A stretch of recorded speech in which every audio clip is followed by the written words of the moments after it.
Baik, terima kasih. Sudah siap? Sudah siap, Las Banyuwangi? Insya Allah siap, dokter. Oke, sudah. Ini yang saya ini masih dapatkan 33, ya. 36 sekarang. Berapa semua pesertanya? Total 45 dan yang ada izin tuh sekitar 4 orang, dokter. Oh gitu. Memang ada surat Oke, izinnya, dok. oke. Kalau gitu nanti yang lain menyusul ya, karena ini sudah terlambat di mundur. Baik, Ya, ya. baik, Terima dokter. kasih. Oke, ya. Assalamualaikum warahmatullahi wabarakatuh. Selamat pagi, salam sejahtera untuk kita semua. Ya. Jadi pagi ini kita akan melanjutkan kuliah diagnostik klinik veteriner ya. Kebetulan saya dapat judul pemeriksaan sistem pertanian dan reproduksi ya. Mudah-mudahan nanti pada tahap pertama ini dan tahap pertama bisa menyelesaikan sistem pertanian, nanti berikutnya reproduksi ya. Jadi sebelumnya terima kasih kepada Dr. Nus ya yang telah banyak membantu ini, karena tadi dengan yakinnya saya memberikan nomor yang kemarin, langsung yang kemarin ternyata juga macet dan untuk segera bisa ditangani. Ya, terima kasih sekali lagi pada Dr. Mus. Ya. Baik, sudah sekalian ya. Jadi sebagai ilustrasi saja, jadi kita ini berkali-kali mengulangi. Jadi sebagai pendahuluan ya. Jadi ini secara umum bahwa nantinya saudara itu diharapkan menjadi dokter hewan ya. Jadi dokter hewan kan nanti ini kan pendidikan profesi dokter hewan. Jadi diharapkan saudara nanti itu punya kemampuan untuk memeriksa klinik gitu ya, secara klinis, secara teliti dan menyeluruh. Ya. Jadi artinya punya kemampuan untuk memeriksa secara klinis ya dengan teliti dan menyeluruh ya, sehingga nanti akan mengetahui penyakit apa sebenarnya yang terjadi pada pasien kita itu. Ya, dengan demikian kalau saudara bisa menetapkan diagnosa penyakitnya yang sudah benar, maka tinggal mencari pengobatan dan pencegahan efektif. Ya. Jadi sekali lagi, sebagai dokter hewan diharapkan melaksanakan pemeriksaan klinik secara teliti dan menyeluruh, ya, sehingga kita akan mendapatkan nanti diagnosanya. Ya. Ini maaf ini pendahuluan saja. Ya. Tetapi sudah sekalian, kita ini sebenarnya kalau mau jujur ya, ini lebih berat dari dokter manusia ya, dokter human, ya, dokter manusia ya, karena pasien kita itu macam-macam, ya, paham ya. Jadi ya di anjing pas penyakitnya DWD ya sendiri-sendiri ya, kucing juga gitu, kuda itu, kerbau, babi, apalagi ada white animal, exotic animal ya. Jadi sebenarnya cakupan bidang kita itu sangat luas ya, sangat luas ya. Sehingga nanti saudara misalnya kalau di luar negeri itu memang ada pengembangan ya ke arah akademik dan ke arah komoditi ya. Jadi ini maksudnya ke arah akademik itu nanti misalnya nanti saudara akan melanjutkan ke spesialis mata, ya mata dan THT misalnya pada kulit, ya pada bedah, ya pada penyakit dalam dan itu yang secara akademik. Tapi ada juga di dalam negeri itu yang per komoditi. Ya. Jadi nantinya itu ada yang disebut dengan dikenal dengan ahli babi, ya ahli kucing, ya mungkin ya ahli primata ya. Jadi memang itu saking luasnya ilmu kita itu ya, sehingga mereka mengkhususkan untuk mempelajari hanya satu hewan misalnya ya. Jadi bahkan di luar negeri itu orang-orang yang betul-betul mendalami keahlian dalam satu seekor hewan itu bisa mendapatkan sertifikat dari pemerintah ya, dan bisa itu membimbing mahasiswa ya, bisa membimbing sampai S2 sampai S3 karena ahlinya ya, seperti ahli babi, ahli primata, ahli ini ya, karena memang dia mendalami betul. Jadi memang pengembangannya itu ada ke arah keahlian komoditi, ke arah akademik ya, jadi penyakit dalam, bedah ya, kulit ya, dan kelamin dan mata ya dan sebagainya. Jadi itulah, jadi kita tidak selalu mudah karena memang cakupan kita tuh luas ya. Kalau pada manusia di mana-mana sama ya, paling bedakan tropis ya dan non tropis penyakitnya. Jadi hebat kita ini sebenarnya ya. Dan itu sekali lagi ini tidak selalu mudah karena menghadapi kebutuhan spesial ya. Namun demikian sudah sekalian pada umumnya prinsip-prinsipnya juga sama ya dalam melakukan diagnosis klinik ya. Jadi apakah di hewan, anjing, kucing, tidak sama, semuanya prinsip-prinsipnya sama ya untuk melakukan diagnosis klinik ya. Dan yang terpenting sudah sekalian juga ya, selain memperhatikan hewannya, nanti dalam mendiagnosis penyakit itu perlu dipertimbangkan keadaan lingkungannya ya, karena ini juga berpengaruh, sangat berpengaruh. Saudara masih ingat ALI ya, agen lingkungan dan infeksi ya, ada 3 orang. Jadi ini misalnya maksudnya keadaan lingkungan itu yang mendukung kejadian penyakit itu ya. Apalagi nanti saudara bicara tentang zoonosis ya, flu burung misalnya ya, flu burung ya. Jadi itu bisa menular tambah rabies misalnya. Jadi lingkungannya itu sangat berpengaruh ya. Terus kemudian kita bicara penyakit menular antar hewan, atau inter hewan ya, di stapler misalnya ya. Jadi kita perlu menanyakan lingkungannya, apakah tetangganya, apakah sekitarnya itu memperlihatkan hewannya atau anjingnya itu memperlihatkan, misalnya pada anjing ya, anjingnya itu memperlihatkan apa itu gejala-gejala klinis yang sama ya. Jadi dengan bertanya demikian, kemungkinan tertular dari anjing tetangga ya. Jadi artinya apa? Faktor-faktor lingkungan juga nanti perlu ya dalam mempertimbangkan penetapan penyakit ini ya. Nah, saudara sekalian, jadi aplikasi.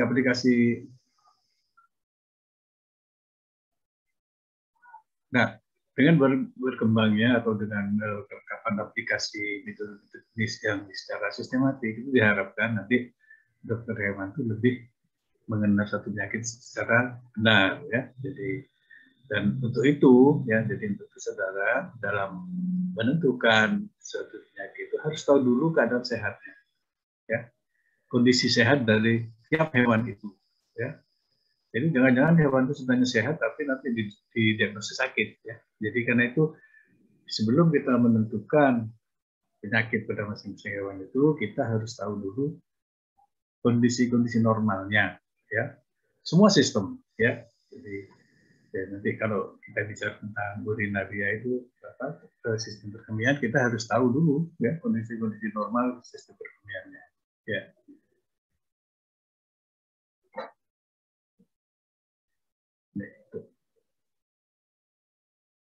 Nah, saudara sekalian, jadi apa yang sebenarnya disebut dengan penyakit itu ya. Jadi dalam menentukan diagnosa itu, jadi adanya suatu penyakit itu dinyatakan oleh perubahan pada struktur organ ya atau jaringan ya.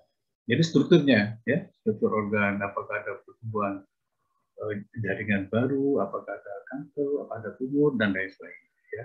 Jadi bisa berupa perubahan pada struktur organ ya, atau fungsinya ya, fungsi di dalam organ itu sendiri, misalnya kelainan fungsi ginjal, kelainan fungsi hati ya, kelainan jantung ya.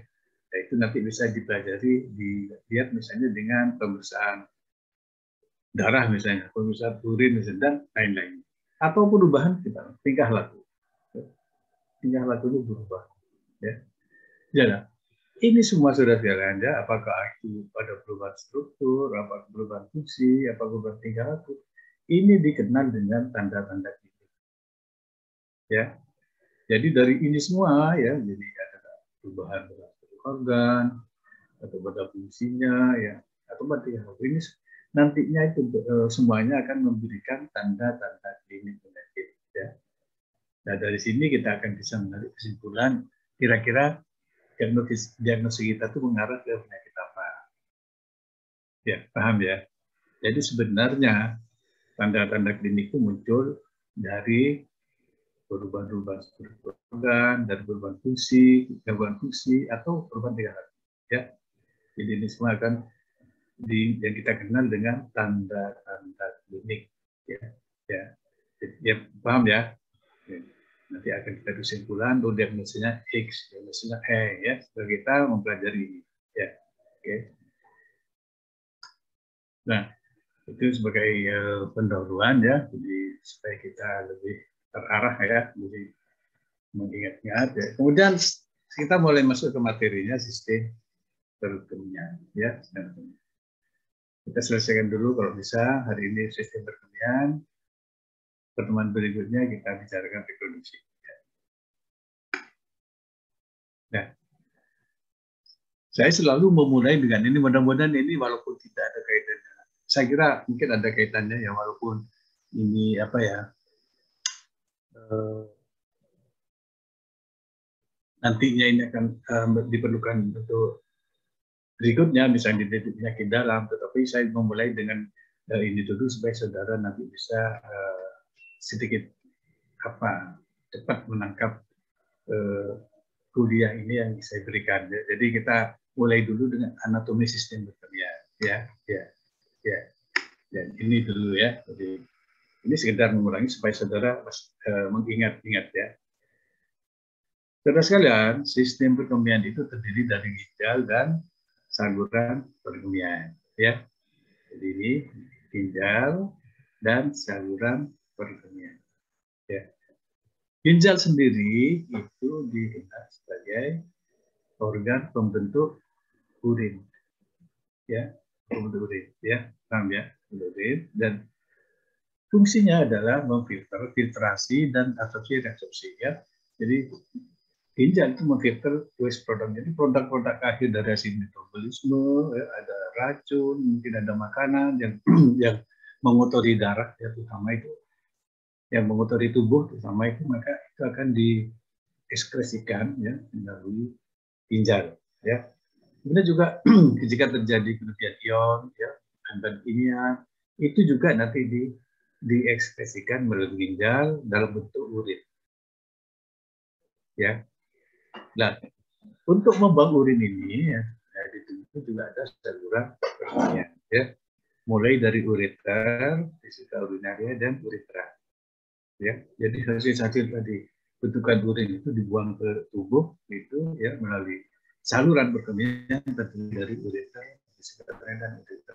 Ya, dan organnya saluran ini fungsinya adalah membersihkan urin dari ginjal yang menyimpan lalu mengeluarkan selama urinasi. Ya, jadi misalnya hasil filtrasi, hasil dari ginjal itu akan ditampung di dalam, akan ditampung dalam pelvis renalis, ya, kemudian dikeluarkan ditampung dalam vesika urinaria. Ya. Kemudian dalam waktu-waktu tertentu ketika sudah penuh, urinnya akan ditampung dulu di dalam vesika urinaria, kemudian kalau sudah penuh nanti akan dikeluarkan, ya, dikeluarkan dengan urinasi. Ya. Jadi itu kira-kira. Jadi ada dua ya sistem perkemihan, ginjal sebagai pembentuk urin dan ureter, uretra sebagai saluran perkemihan yang membersihkan urin dari tubuh, ya, dan membuang urin dari ginjal. Ya. Nih, mudah-mudahan masih ingat ya, ya, jangan terbalik ya antara ureter dan uretra. Ya. Jadi ureter ada sepasang ya, ginjal ya, kemudian ini ya. Nah, ini hanya saya sekedar mengulang saja ya. Jadi ini ginjal kalau kita bagi, yang masih ingat ya, di apa ini? Di histologi atau apa ya? Jadi ada bagian apa? Korteks, medula, ya, kemudian pelvis. Ya. Nah, ini banyak terdapat nefron. Nefronnya unit fungsional dari ginjal ya, nefron. Ya, ya ada kurang lebih 1 jutaan gitu ya di bagian medula. Ya. Kemudian hasil urinasi tadi, itu akan ditampung di dalam pelvis renalis. Kemudian akan dikeluarkan ureter masuk ke vesika urinaria. Ya. Dan ini adalah fungsi filtrasi tadi, ya, di kapsul lambungannya. Ya. Jadi ini ada di sana ada arteri atau kapiler ya yang mempunyai pori-pori. Ya, ini fungsinya untuk memfilter. Jadi hanya molekul-molekul tertentu saja ya yang bisa melewati ini. Ya. Jadi seperti protein apa yang molekulnya besar nggak bisa melalui. Dan nanti akan masuk lagi ke dalam aliran darah. Jadi ini hanya molekul-molekul kecil di bawah ukuran pori-porinya yang bisa melewati ya. Ini kemudian masuk ke tubulus ya. Ada proximal dan distal ya, kemudian dikeluarkan, dikumpulkan dari sini semuanya pelvis ya, kemudian dikeluarkan sebagai urin ya, melalui ureter terus ke uretra. Ini ya kira-kira. Nah, terlalu jauh ya, tapi nggak apa-apa sudah ketemu. Jadi sekarang kalau tadi anatomi, ada fisiologi, sekarang ada fungsi ya, fungsi ya. Jadi tadi sudah disebutkan sebagai filter ya, menghasilkan urin, tapi menjaga kondisi homeostasis ya, baik air ya, pH, oleh juga semua ya. Ada tekanan darah, kalsium dan lain sebagainya. Kemudian juga bisa menyimpan ekskresi sisa-sisa metabolisme dan memproduksi hormon ya. Itu hormon.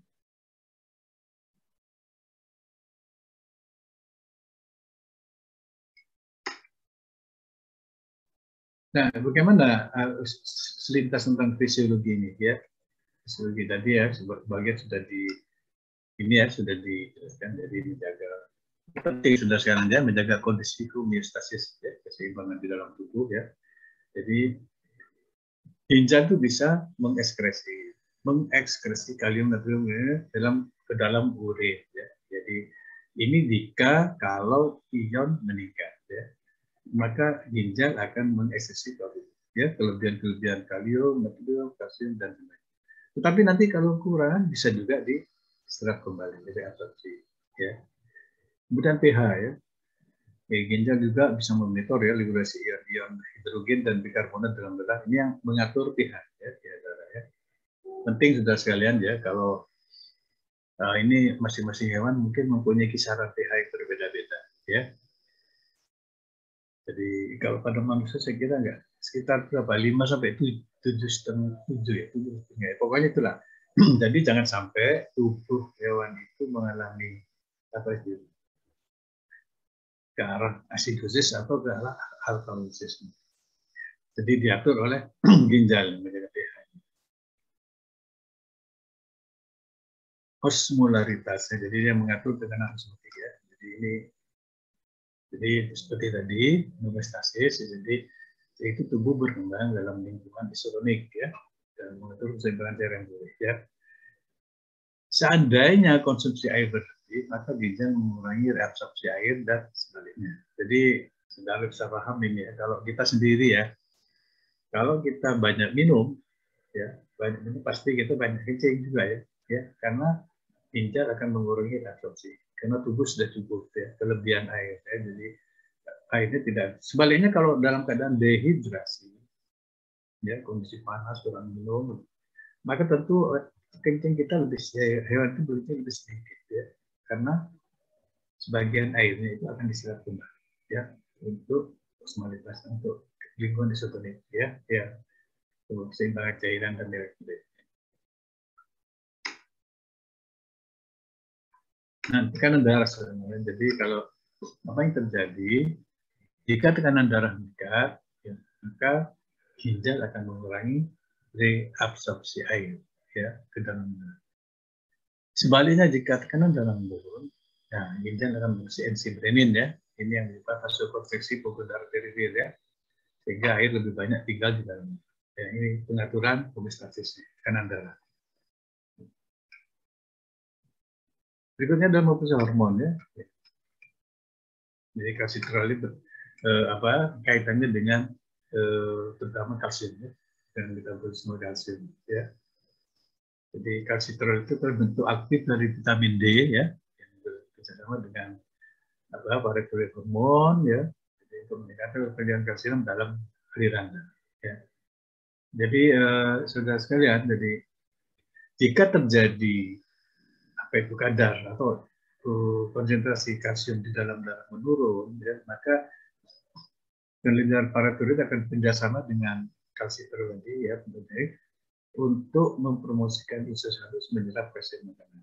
Ya, jadi maksudnya supaya banyak kalsium makanan khusus. Di samping itu juga mobilisasi ya, osteoklas ya, dan untuk merilis kalsium di dalam. Ya, seperti kita ketahui bahwa kalsium itu kan dideposit di dalam tulang ya, di dalam tulang. Ketika kita makan, habis makan itu kalsium akan menurun di dalam itu karena itu disimpan, dideposit di dalam tulang, terutama tulang-tulang panjang ya. Jadi kemudian nanti ketika kadar kalsium menurun, maka ini yang terjadi ya. Jadi ada kerjasama antara paratiroid hormon dengan ikat kemudian akan meningkatkan promosi ya, meningkatkan relasi untuk menyerap kalsium, sehingga kalsium di dalam darah akan stabil lagi ya.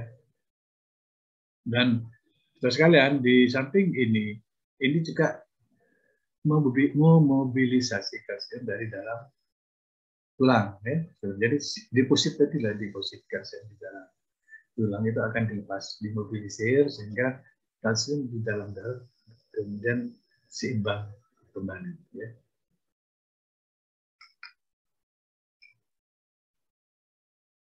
EPO ya, EPO ini yang penting sudah juga ya, ketika tubuh hewan mengalami hipoksia ya, jika darah kekurangan oksigen ya, apakah karena anemia, apakah karena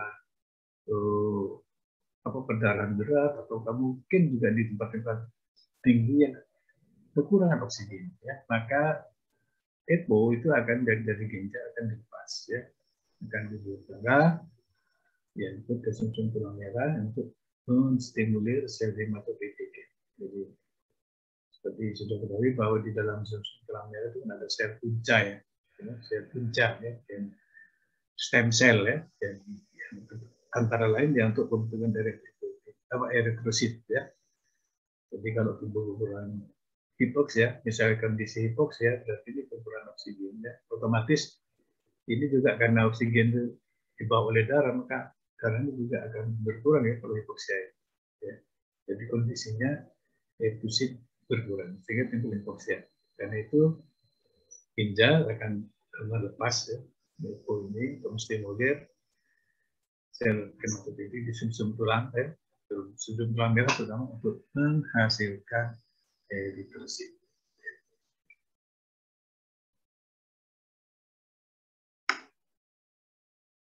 Nah, yang kemudian juga renin ya, ini yang mengatur tekanan darah tadi ya. Ya ini sekedar mengulang saudara-saudara. Jadi ada yang kenal kita dengan RAS ya, renin angiotensin system. Ya.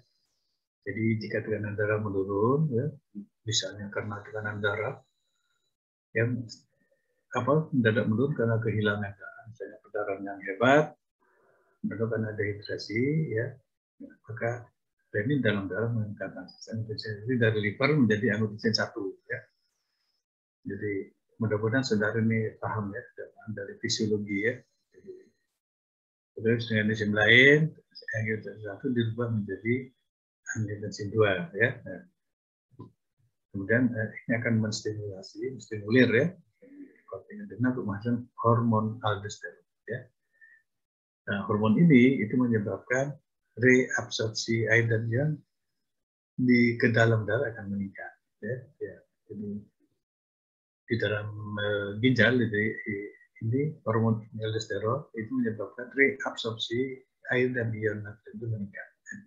Tetapi sudah sekalian, ini bersifat feedback mekanisme. Ya. Jadi kalau tekanan darah itu sudah tercapai normal, maka dia akan berikan efek negatif. Ya. Jadi tidak akan lagi tidak lagi di area absorpsi ya. Jadi karena tekanan darah sudah cukup.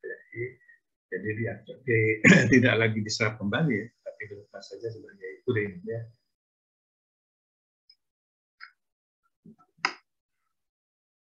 Ini saudara sekalian, jadi secara selintas fungsi ginjal itu menjaring darah, membentuk urin, menjaga keseimbangan darah tadi ya. Ini sebenarnya uraian dari tadi ya, fungsi utama filtrasi dan detoksifikasi atau ekskresi radiotadium. Sebenarnya ini bagian dari itu. Jadi fungsinya filtrasi, menjaring darah, terus membentuk urin, menjaga keseimbangan air dalam tubuh tadi ya, mempertahankan keseimbangan kadar asam basa dan termasuk pH ya, jangan sampai terlalu asidosis sampai alkalosis, karena dua-duanya itu membahayakan ya, berpengaruh sekali terhadap proses-proses dalam tubuh. Kemudian mengatur kadar kalium dan ini penting karena salah satu fungsi dari kalium itu juga adalah untuk untuk kerja dari kinerja dari jantung ya, untuk kontraksi jantung ya. Jadi kalau kekurangan kalium barangkali nanti jantungnya bisa lemah. Karena itu kan kalium itu penting sekali ya dalam kinerja jantung ya. Jangan sampai kekurangan kalium ya, kalium nanti jantungnya lemah ya. Dan ini banyak sekali di buah-buahan terutama di pisang misalnya. Tapi ini pada hewan mungkin buah-buahan lain. Kemudian mengeksekusi zat-zat yang memberikan tubuh tadi ya, jadi racun-racun tadi yang memproses ulang yang berguna, zat yang berguna, mengatur cairan dalam darah tadi ya. Jadi kalau kalau cairannya terlalu banyak dikeluarkan, tapi kalau cairan sedikit direabsorpsi. Sama juga dengan kimia darah ya, kalau natrium, kalium, fosfat, kalau kurang direabsorpsi kembali, kalau lebih dibuang ya. Kemudian mengendalikan kadar gula dalam darah, penghasil hormon tadi ya, yang kalsitriol, renin dan sebagainya. Menjaga dengan osmosis tadi ya, osmolaritas ya, dan menjaga pH darah ya, menjaga pH darah ya, penting.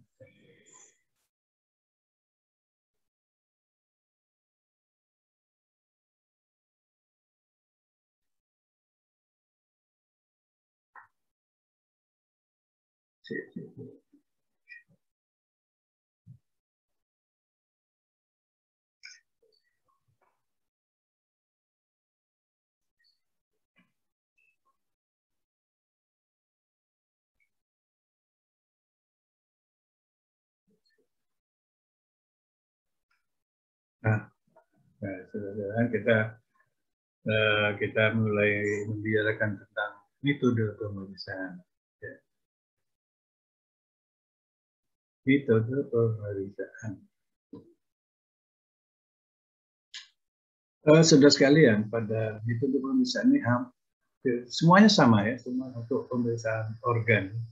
Jadi metode pemeriksaan termasuk pada sistem urinasi atau sistem perkemian ini. Ya. Jadi ada anamnesis, pertama anamnesis, kemudian ada inspeksi, ya, dan ada inspeksi apa, terus kemudian ada pemeriksaan fisik, ya, misalnya palpasi, perkusi, auskultasi, ya, pada hewan bisa eksplorasi rektal, ya.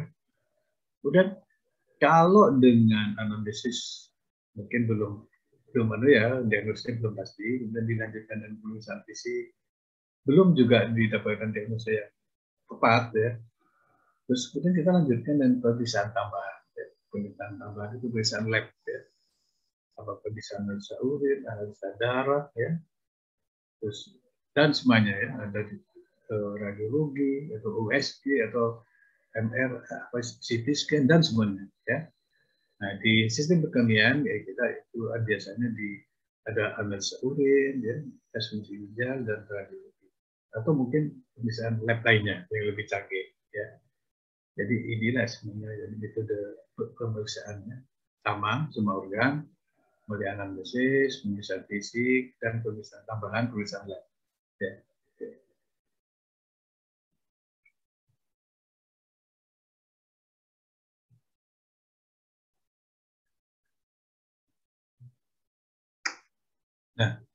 Nah, yang perlu saudara ketahui bahwa pada penyakit sistem perkemian lebih sering dijumpai pada pet animalnya, pada anjing dan kucing. Ya. Sedangkan pada hewan besar, ya, utamanya hewan ternak itu sering pada kandung kemih dan uretra. Ya. Dan ini justru pada hewan ternak lebih penting daripada ginjalnya, ya. Karena biasanya kalau hewan ternak itu secara otomatis di lapangan itu tidak apa ya, kecuali kalau ada minumnya kurang apa itu biasanya kan dia kan apa ya untuk keperluan kesehatan apanya ginjalnya itu terjaga ya, jadi minumnya kencingnya nggak ditahan biasanya apa. Tapi benar kalau hewan kecil pet ini lebih sering ya, bisa pada ginjalnya, batu ginjal misalnya bisa pada ureternya dan tidak apa pada ini atau fisika urinaria dan uretra. Dan saudara sekalian pada dasarnya Jadi dua fungsi utama ginjal tadi adalah fungsi ekskresi dan fungsi selektif. Jadi tujuannya untuk mempertahankan cairan-cairan keseimbangan di dalam tubuh. Ya. Ini sebenarnya ringkasan dari tadi.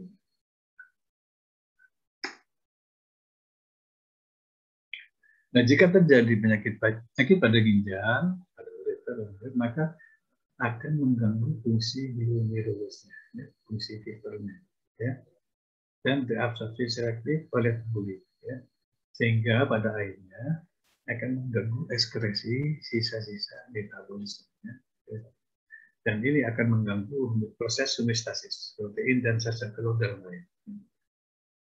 Jadi sekali lagi itu penyakit ini itu menyebabkan gangguan filter tadi, fungsi filter, ya, sehingga semuanya akan terganggu, ya, proses absorpsi, ya, proses ekskresi, ya, dan akhirnya pada homostasisnya. Ya. Dan saudara sekalian, jika ke ginjal itu fungsinya berkurang secara parsial, maka akan menyebabkan namanya insufisiensia ginjal. Ya. Jadi insufisiensia ginjal, gangguan ginjal, ya, jadi tergantung dari derajatnya. Ya. Tapi jika sama sekali tidak berfungsi, maka nanti akan menyebabkan renal failure. Ya. Jadi apa namanya renal failure itu gagal ginjal, jadi kegagalan ginjal. Ya.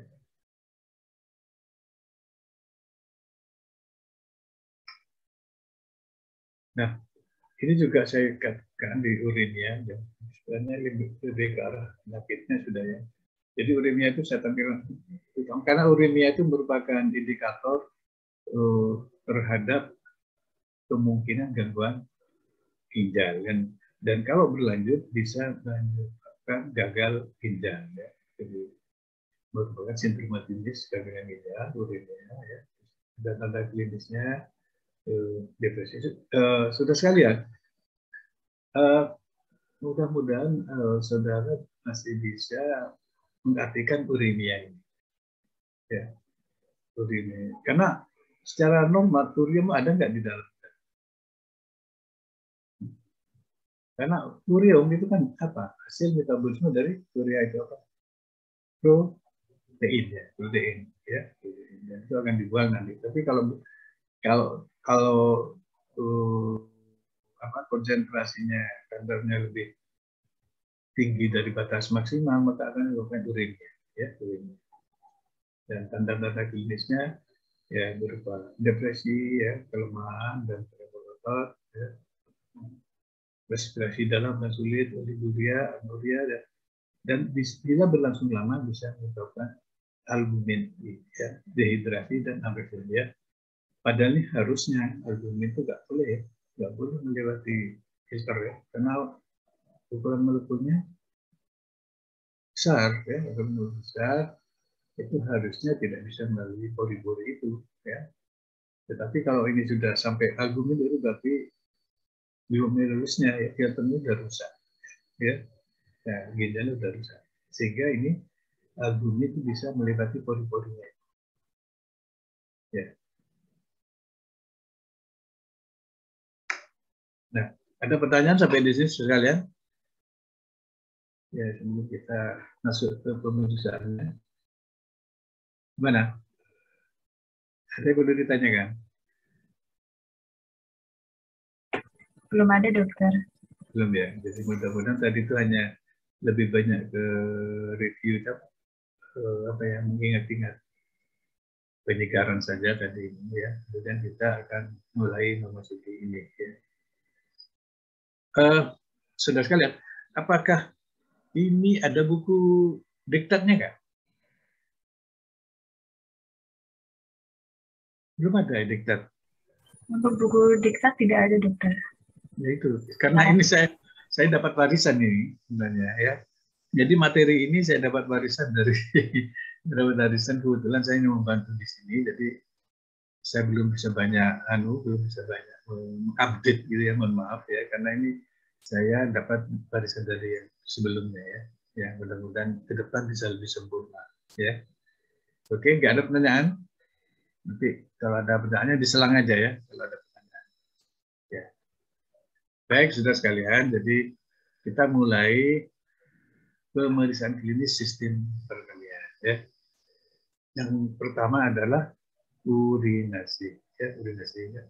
Jadi proses pengeluaran kencing atau miksi ya, kencing urinasi. Lah, seperti saya utarakan tadi di awal, jadi sebelum kita menentukan kelainan, gangguan atau penyakit, maka kita harus tahu dulu sikap urinasi yang normal ya, yang normal kan. Jangan-jangan ini apa ya, anjing misalnya anjing jantan diangkat satu kaki itu dianggap sakit ya, ya. Padahal itu sebenarnya normal ya. Jadi penting saudara sekalian untuk mengetahui dulu posisi kondisi normal ya. Kemudian setelah itu baru kita berbicara tentang kelainan. Ya, tahu dulu lah normalnya. Karena sekarang yang pertama adalah urinasi ya. Jadi urinasi itu nanti akan meliputi tentang sikap tubuh hewan itu. Bagaimana ketika urinasi ya, normalnya ya. Karena dari sikap ini nanti bisa kita tentukan ini normal atau enggak ya. Kemudian frekuensinya ya. Jadi frekuensi urinasi berapa kali dia sehari, berapa kali dia, lalu kencingnya itu apa, macam-macam ya. Kemudian apakah ada rasa sakit atau disturi ya, ya. Jadi ini semua nanti saudara harus mengetahui dulu posisi normalnya ya. Kemudian baru bicara tentang kelainan. Kok sikap tubuhnya kok berbeda ya, kok frekuensinya kok naik misalnya, kok seperti mengeluh rasa sakit, itu berarti tidak normal lagi ya. Nah, sekali lagi saudara harus bisa ya, harus menguasai dulu kondisi normalnya. Kemudian pemeriksaan fisik ya, lebih banyak observasi ya, observasi ya. Jadi dengan menginspeksi atau observasi. Kemudian kita dilanjutkan dengan pemeriksaan fisik ya. Kalau pada pet animal ya, pada anjing, kucing itu terbatas pada papasi dari luar ya, dari luar. Kenapa? Karena kita dengan besar ya, kuda, sapi ya, itu dengan eksplorasi rektal ya, bisa langsung meraba ya. Tapi pada pet animal kita bisa terbatas papasi dari luar ya, dan itu pun juga terbatas ya. Kemudian pemeriksaan khusus. Khusus itu kalau misalnya seekor hewan mengalami kesulitan berkemih, urinasi ya, karena kita mungkin belum dilengkapi dengan radiologi misalnya, nggak bisa dibentuk, maka kita bisa menggunakan kateterisasi, memasukkan kateter ya, dengan melihat masukkan kateter melalui ureternya, apakah ada obstruksi, ya, apakah ada dan lain-lain, kelainan dan lain-lain. Ya. Kemudian saudara sekalian, kalau dengan ini juga belum kita dapatkan diagnosa, kita analisa urin, ya, analisa urin terhadap warna, kejernihan, viscositas, bau, terus dan sebagainya. Kemudian kalaupun kita ingin melihat kelainan fungsi tadi kan, kelainan fungsi ginjal ya, kita hanya kan itu biasanya tes fungsi ginjal ya. Fungsi ginjal itu yang sederhana itu biasanya bone dan kreatinin ya. Jadi kadar nitrogen dalam darah dan kadar urea bone ya. Urea dalam darah dan kreatinin ya. Itu melihat fungsinya ya, fungsinya. Bukan kalau melihat beban organ itu nah, radiologi. Ini fungsinya ya, kita ambil kencing atau darahnya ya, kita lihat. Ya, jadi ini maksudnya langkah pertama menentukan apakah seekor hewan menggunakan urinasi rendah ya. Jadi kalau biasanya kalau sudah berpen ginjal itu bahkan sampai anuri ya, anuri ya, tidak terbentuk urin ya, jadi tidak menggunakan urinasi. Kemudian saudara sekalian ya, bisa juga dilaksanakan dengan pemeriksaan radiologis ya, jadi sebenarnya metode ini, jadi metode pemeriksaan itu semua nanti dikonfirmasi semuanya ya disampaikan satu, kemudian baru nanti di hasil pemeriksaan dari fisik, pemeriksaan dari anamnesis, dan pemeriksaan dari lab itu akan dijadikan satu, kemudian baru ditentukan diagnosisnya. Ya. Jadi sebenarnya pemeriksaan lanjutan di lab ini sebenarnya untuk lebih menentukan diagnosa yang tepat. Kemudian nanti juga akan dibicarakan tentang abnormalitas urin pada penyakit tertentu, ya, pada penyakit prerenal, ya. Jadi ini penyakit-penyakit yang ada sebelum renal, ya, sebelum ginjal, ya. Penyakitnya sebelum ginjal, ya. Jadi apakah nanti di pembuluh darahnya sebelum ginjal, ya, atau kelainan parasit, ya, infeksi parasit darah dan lain-lain. Bisa juga karena memang penyakit renal, penyakitnya itu ada di ginjalnya sendiri, ya. Dan penyakit postrenal, postrenal itu maksudnya setelah ginjal, ya. Jadi setelah ginjal itu biasanya biasanya di vesica urinaria atau di ureter atau di uretra, ya.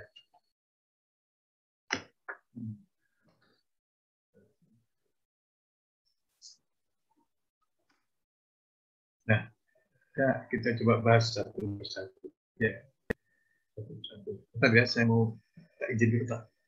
Ambil air minum dulu, ya.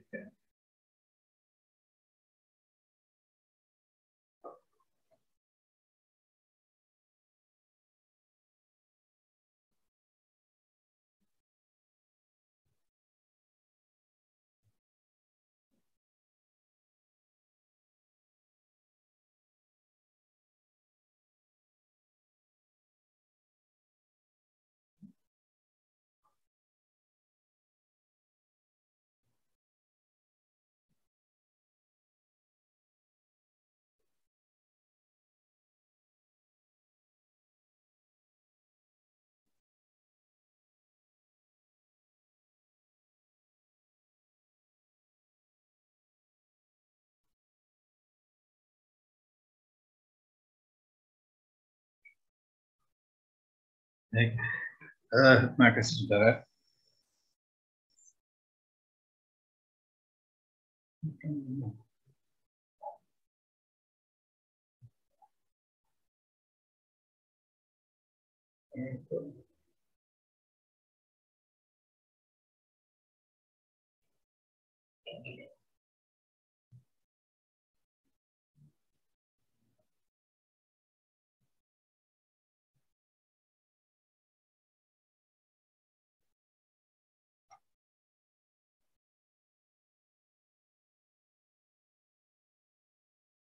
Baik, terima kasih saudara atas waktunya, ya. Jadi musim penghujan agak terganggu dorongan. Saudara sekalian, kita mulai dengan sistem pemilihan dari urinasi, intromeksi, ya, jadi pengeluaran urin, ya. Ini sikap tubuh yang sekali lagi ini kebanyakan membicarakan yang normal, ya. Jadi pada Buddha misalnya, ya, jadi seringkali Buddha itu secara normal urinasinya itu justru pada saat istirahat, ya, dan pada waktu yang sama, ya. Biasanya mungkin habis balap, ya, habis exercise, ya, habis andong misalnya, habis jalan-jalan itu habis baru ketika istirahat dia melaksanakan urinasi, ya. Dan posisinya saudara sekalian, posisi ketika dia urinasi itu adalah kaki depan direnggangkan, diekstensikan, ya. Terus abdomen direndahkan, ya. Saya mohon maaf ini belum ya, sempat mengupdate gambar-gambar, mestinya bisa disertakan gambar yang normal, ya. Karena belum sempat, ya, jadi inilah kita mudah-mudahan saudara bisa membayangkan, ya, dan saudara pernah lihat, ya. Jadi sekali lagi urinasi pada kuda itu pada saat istirahat dan pada waktu yang sama, ya. Jadi maksudnya, jadi misalnya kuda itu kuda balap atau kuda yang dieksersiskan, ya. Jadi ketika dia istirahat Ya di situ ya, jadi sampai kemudian dia baru urinasi. Ya. Terus dengan posisi ya kaki depan diekstensikan, ya, sedangkan abdomen direndahkan. Ya. Jadi, terus bayangkan ya, jadi yang kaki depan di ke abduksi ya, ekstensi itu apa abduksi ya. Jadi dikeluarkan gitu, abdomennya rendah. Ada sapi sudah sekalian, sapi betina itu ya kaki belakang dimajukan, punggung melengkung dan ekor diangkat. Ya. Bisa ya mereka sering kali kita melihat ya, tapi kaki belakang dimajukan, punggung melengkung dan ekor diangkat. Ya. Sedangkan pada sapi jantan ini sawaya-waya istilah ini ya. Jadi dia berdiri bergerak ya, saat bergerak dia bisa urin ya, bisa urinasi ya. Sambil berjalan dia bisa urinasi. Bahkan waktu makan dia juga bisa urinasi. Dan waktu diam juga bisa urinasi. Jadi selalu bisa urinasi dia ya. Jadi misalnya pada saat jalan urinasi, ya pada saat makan juga bisa urinasi, pada saat istirahat dia juga bisa urinasi. Ya. Jadi sewaktu-waktu dia bisa urinasi. Ya. Domba jadi seperti pada sapi ya posisinya, betina yang betina itu kan posisinya kan di abdomen melengkung kan, kaki depannya dibuka terus ekornya dekat. Sedangkan yang betina, yang jantan sama. Jadi bisa di mana tempatnya, bisa ketika berdiri, berjalan atau kemudian itu bisa urinasi. Ya. Pada babi juga begitu, ya. Terus di domba juga ya betinanya. Sedangkan yang jantan itu urinasinya itu pas semprotan-semprotan ya, seperti ejakulasi. Ya. Saya sudah ejakulasi, ya. Jadi merupakan berfraksi gitu ya, semprotan, semprot, ya. Pada anjing sudah sekalian, yang betina itu menekukkan kaki belakangnya, ya. Menekukkan kaki belakangnya, ya. Sedangkan yang jantan itu mengangkat salah satu kaki belakangnya. Ya. Biasanya dulu yang sering itu apa ya? Kaki salah satu kakinya itu dikenakan objek, ya, ya objek. Jadi dia gini diangkat satu kakinya dikenakan objek baru. Ini konon ceritanya dulu sih, ini rumor mungkin benar atau enggak ya. Jadi dulu ini sebenarnya itu anjing jantan ini dulu pernah ini katanya ada apa? Dulu ada yang mati karena tertimpa tembok katanya, tembok apa pokoknya benda-benda sehingga mati. Sehingga rumornya itu ketika kencing dia mesti mengangkat salah satu kaki belakang untuk menahan katanya gitu. Itu rumor saja ya. Saya nggak tahu benar atau enggak ya. Jadi kenapa kok salah satu kakinya mesti diangkat ya untuk menahan objek itu. Ya. Karena dulu ceritanya katanya ada yang mati karena tertimpa gitu. Nggak tahu benar atau enggak ya.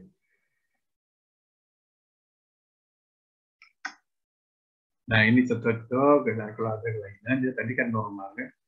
Jadi ini tadi yang saya tampilkan itu adalah kondisi normal. Ya. Sekarang contoh kalau ada gangguan-gangguan atau kelainan-kelainan. Ya. Jadi misalnya pada anjing jantan yang menderita sistitis, ya, jadi radang dari kandung kemih, ya, dan ya. Jadi itu si anjing jantan ini akan mengambil posisi jongkok, ya. Jadi waktu urinasi itu posisinya jongkok, ya.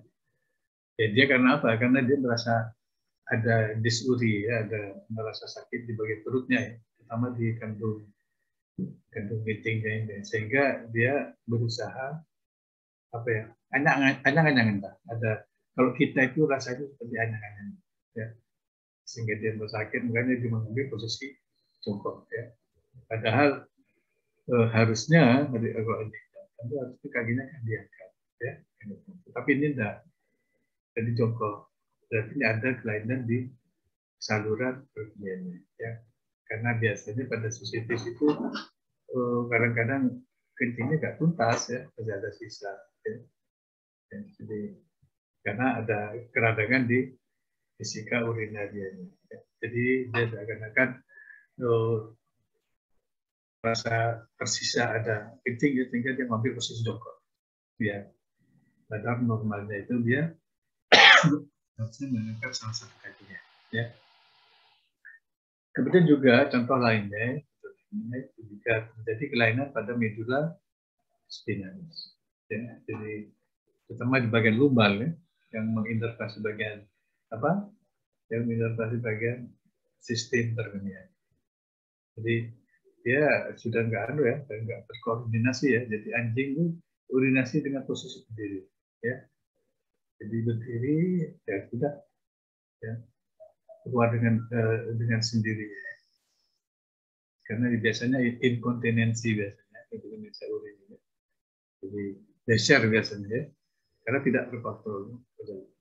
Ada kelainan saraf yang mensarafi yang menginnervasi bagian perkembangannya, sehingga tidak terkontrol, ya.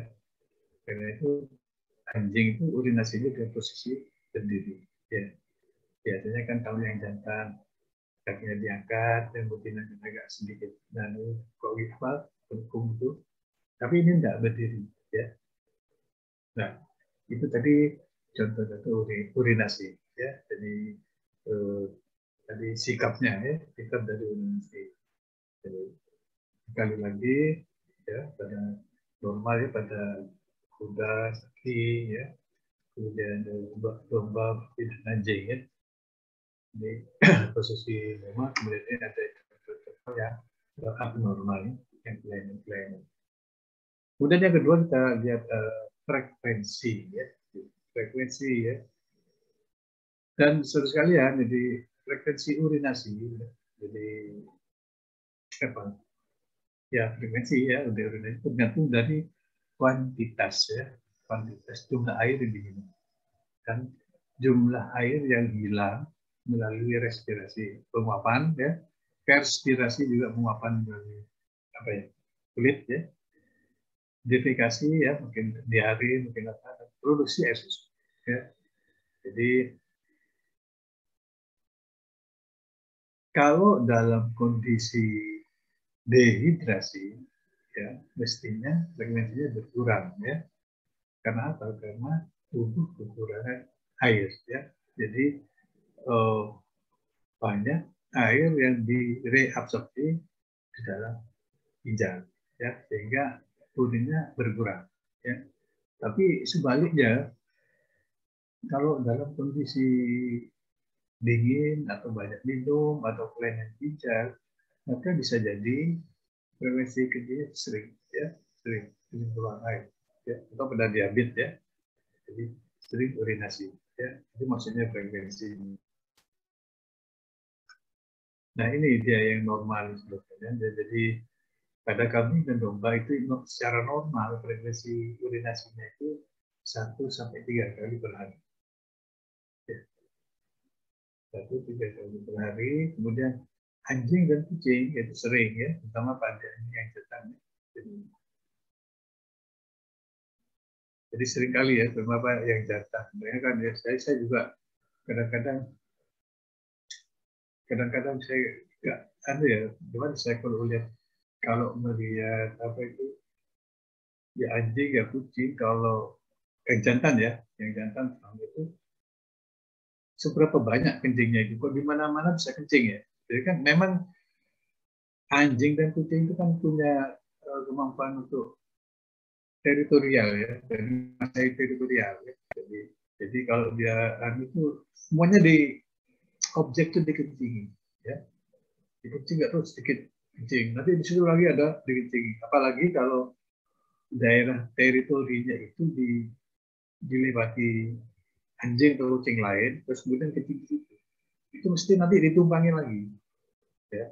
Ini kencing, ya, di situ kencing lagi, tidak tahu seberapa banyak kencingnya, ya. Kok sering-sering kencing, ya. Jadi itulah, jadi memang pada anjing kucing sering, ya, sama pada yang jantan, Ya. Kemudian pada sapi dan kuda itu secara normal frekuensi urinasinya itu 5 sampai 6 kali per hari. Ya. Sedangkan pada babi hampir sama dengan kambing domba ya, 2-3 kali per hari. Ya. Jadi ini frekuensi normalnya. Ya. Nah, kelainan frekuensi urinasi itu bisa poliuri, polakiuri, anuliuri, retensi urin, dan anulir. Ya. Jadi poliuri itu banyak kencing ya, banyak kencing poliuri. Polakiuri itu kencing sedikit-sedikit tapi di mana-mana itu. Ya. Di sini kencing lagi, sini kencing lagi. Ya, polakiuri. Oliguri, jadi oliguri itu beda, kebalikannya poli ya, jadi berkurang. Kemudian retensi urin, ya ada sisa-sisa urin yang tidak tuntas ya. Ini biasanya beser. Sebentar kencing ya. Tidak. Karena adanya sisa-sisa urin yang tidak tuntas keluar itu. Kemudian anuri ya, anuri itu sudah nggak bisa memproduksi urin sama sekali ya, terutama pada gagal ginjal ya, gagal ginjal yang total ya, yang sudah cenderung nefrotik ya. Jadi sudah nggak membentuk urin ya. Ini sudah anuri berarti ya. Jadi inilah kira-kira yang bisa kita adanya kelainan pada frekuensi urinasi ya.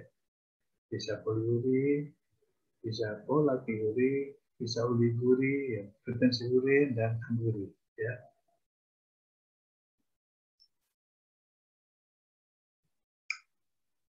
Nah, jadi sudah kita bicara tentang sikap, ya, urinasi, frekuensi, kemudian disuri ya, disuri rasa sakit pada apa? Saudara masih ingat kolik ya, istilah kolik ya. Kolik itu kan ada kolik semu dan kolik sejati ya.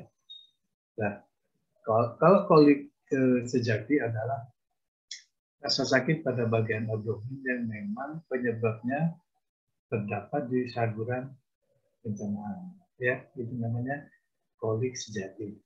Tapi kolik semu itu rasa sakit pada bagian abdomen yang penyebabnya itu di luar apa? Di luar saluran pencernaan. Termasuk ini, ya, termasuk saluran perkemiannya, termasuk kolik semu.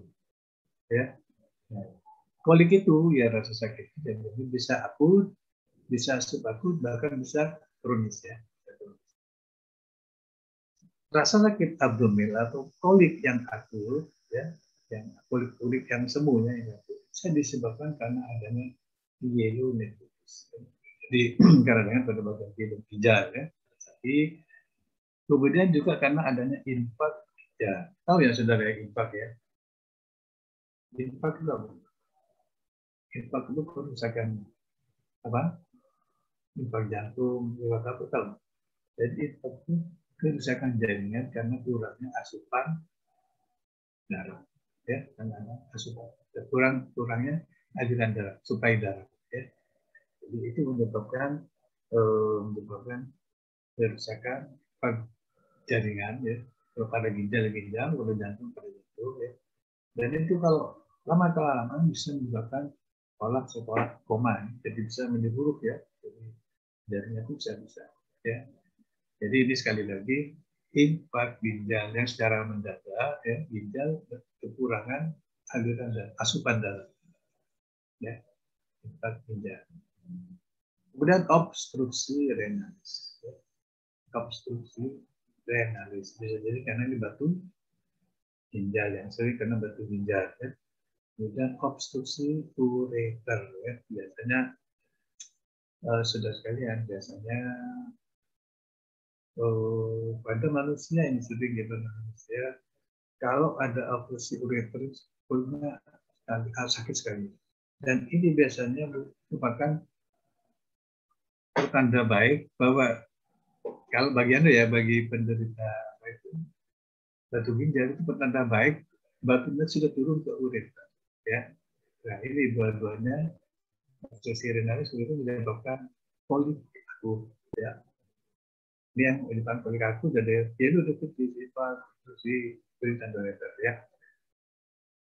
Sebaliknya bisa terjadi secara subakut, ya. Ini bisa jadi karena distensi vesika urinaria, ya. Distensi vesika urinaria itu bisa karena adanya penyumbatan di sambungan antara uretra dan vesika urinaria. Misalnya pembentukan kalkuli, ya, sehingga pengeluaran urin itu tidak sempurna, tidak bebas, ya. Jadi masih ada gangguan penyalurannya, ada obstruksi, ya. Dan itu nanti urin akan tertahan di vesika urinaria sehingga menyebabkan distensi. Jadi membuka, ya, kantong vesika urinaria itu membuka. Dan ini sekalian bisa fatal, ya. Kalau misalnya karena adanya kalkuli, ya, menyumbat sempurna, jadi urin nggak bisa dikeluarkan sama sekali dari vesika urinaria, maka bisa menyebabkan robek, ya, bisa menyebabkan ruptur, ya, bisa menyebabkan ruptura vesika urinaria, ya. Itu bahaya sekali, ya. Jadi ini nanti ini kita ada penanganan sendiri cara menangani ini, ya, dari distensi vesika urinaria. Kemudian ini juga obstruksi uretra. Ini juga bisa menyebabkan distensi, ya. Karena namanya aja obstruksi uretra. Jadi ada penyumbatan di bagian uretra, sehingga pembuangan urin itu terganggu, ya. Akhirnya mengalir balik ke atas, ya. Ya. Jadi ada mengganggu pengeluaran urin dari vesika urinaria, ya. Sehingga juga bisa menyebabkan distensi, ya. Jadi distensi vesika urinaria itu bisa disebabkan karena adanya kalkuli atau penyumbatan di vesika urinarianya atau karena adanya obstruksi urinaria, ya. Sehingga ada penyumbatan gangguan pembuangan urin melalui uretra dan akhirnya mengumpul juga di dalam vesika urinaria, ya, tersumbat, ya.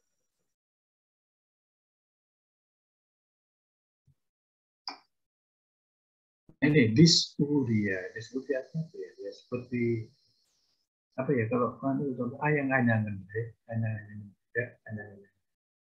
Jadi kalau saudara misalnya saudara perjalanan jauh, ya, perjalanan jauh, kemudian karena saudara menaik kendaraan umum, ya, saudara membatasi minumnya, ya, karena takut kencing di tengah jalan, ya. Tapi apa yang terjadi kalau kita kurang minum, itu biasanya urin menjadi tambah pekat, ya, tambah pekat. Kalau itu terjadi di vesika urinaria, maka urin yang pekat itu nanti akan bersifat korosif, ya, melukai dinding vesika urinaria itu, ya. Dan kalau luka pasti itu ada nanti infeksi sekunder, ada infeksi sekunder, malah timbulnya sistitis, ya. Jadi sistitis kadang dari kandung kemih, ya, kadang dari vesika urinaria. Nah, ini biasanya menyebabkan disuria. Anyang-anyangan lah, kalau kita tuh anyang-anyangan. Gak enak di perut bagian bawah, ya. Disuria juga bisa disebabkan karena kalkuli kandung kemih, ya. Seperti tadi saya sampaikan. Jadi kalkuli itu bisa berbentuk komplit, bisa berbentuk parsial, ya. Jadi kalkuli itu kalau menyumbat total itu bisa menyebabkan distensi tadi, ya, distensi vesika urinaria. Tetapi kalau parsial itu ini bisa menyebabkan disuria. Jadi tidak menyumbat total, ya, masih bisa keluar, ya. Itu ada sebagian urin yang tertahan, sehingga lebih pekat. Oke. Yang ketiga itu radang pinggang sendiri, nephritis, ya, nephritis, kemudian uretritis. Hati-hati sebenarnya, uretritis radang uretra, ya, bukan ureteritis, ya. Uretritis radang uretra. Jadi semuanya memberikan rasa disuria. Dan kalau ada obstruksi di uretra, di sampingan, dia memberikan gejala stranguria. Apa stranguria? Jadi dia habis kencing itu, ya habis urinasi, itu mengambil posisi terus seperti mau urin terus urinasi. Padahal yang keluar masih sedikit, ya masih sedikit. Ya. Ini apa? Saudara, karena adanya obstruksi uretra. Jadi ada sisa urin yang tersisa, ya harusnya secara refleks dikeluarkan, tetapi tidak bisa dikeluarkan karena adanya obstruksi uretra. Karena itu tubuhnya itu mengambil posisi seperti mau kencing terus, ya kurang urin. Ya. Jadi apa? Posisinya seperti mau kencing terus, tapi keluarnya sedikit. Ya. Jadi itu adalah sebenarnya karena usaha mengusulkan uretra. Karena di sini ada obstruksi, ya masih ada sisa urin. Ya. Jadi hewan itu akan mengambil posisi setelah urin. Ya. Paham ya? Oke. Kalau ada pertanyaan langsung ya. Ada pertanyaan nggak? Kalau ada pertanyaan langsung. Ada nggak? Kalau belum ada nanti aja bisa melalui WA, bisa SMS, bisa. Nanti ya. Oke. Nah tadi, sekalian tadi kan urinasi ya, urinasi, kemudian artinya observasi, inspeksi, sekarang baru dengan pemeriksaan fisik. Ya. Jadi tadi kan termasuk anamnesis ya, jadi anamnesis, inspeksi, observasi, kemudian kita lakukan dengan pemeriksaan fisik. Ya. Jadi dan saudara, jadi kan kita paham ya bahwa pada hewan kecil, cat animal, pada anjing, kucing itu pasti agak sulit, ya sulit karena kita hanya terbatas informasi dari luar. Ya. Ya, jadi terutama pada ginjal ya dan seperti anjing dan kucing ya. Nanti kan pada saat kemarin praktikum ya palpasi abdomen, saudara bisa ini bisa bagaimana caranya mencari posisi ginjal, posisi fisika urinaria ya, posisi apa yang lain-lain ya termasuk kolon, intestinum dan semuanya. Tapi yang penting ini yang kaitannya dengan ini kemarin kan waktu praktikum kan ya waktu praktikum sudah diajari bagaimana caranya palpasi abdomen itu untuk mengetahui ginjal ya secara jarum jam ya dan dipakai jari-jari ya. Karena ini kita kan dari luar ya, nggak bisa. Gitu. Jadi di palpasi pelan-pelan dengan jari-jari bagaimana ginjalnya ya konsistensi apa itu kemudian di agak tengah di fisikal gitu. Ya. Jadi mudah-mudahan itu bisa membantu nanti cara palpasi abdomen dan sistem penuhnya. Walaupun sulit sudah sekarang ya, pada pet animal. Tapi paling tidak ini bisa membantu nanti untuk konfirmasi diagnosa akhir. Ya. Jadi terhadap ginjal gitu dan sekalian ya, kita lakukan kita melihat ukuran ginjal, rasa sakit, konsistensi ginjal dan permukaan ginjal. Ya, jadi saudara sekalian kalau nanti misalnya di klinik ada misalnya kucing atau anjing menderita batu ginjal atau hidronefrosis apa fluid ya fluid itu kadang-kadang itu ginjalnya membengkak yang besar itu bisa diraba ya bisa diraba dan biasanya kalau itu hewannya ada melawan ya kalau ada rasa sakit. Hati-hati sudah sekali ya kalau palpasi itu jangan sembarangan ya. Jadi palpasi harus dilakukan dengan liga artis. Ya. Maksudnya liga artis itu jadi yang apa yang kalem, tapi hewan itu nggak sekali tegang, ya tidak nggak stres, otot-ototnya itu tidak kaku otot abdomennya. Jadi liga artis ya. Jadi hewan itu merasa enak, ya. Sehingga kita juga mendapatkan hasil yang benar ya, dengan optimal. Ya. Jadi dengan demikian maka ketika kita melaksanakan palpasi, kita lihat ukuran ginjalnya, misalnya apakah mengecil, normal atau membengkak. Ya.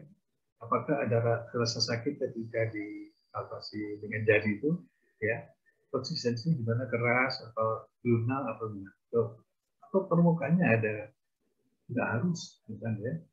Tidak harus apakah ada jaringan baru, kan akan terasa. Ya, ya.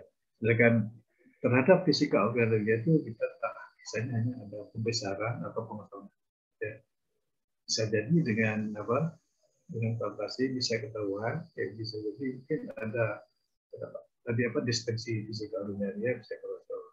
Atau sama sekali mungkin ya berdasarkan kondisi-kondisi tertentu, penyakit-penyakit tertentu, fisika urinaria itu tidak ada isinya pada ektopik ureter misalnya.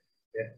Jadi memang urin tidak bermuara di fisika urinaria, itu tidak kempes ya, kempes tidak ada isinya.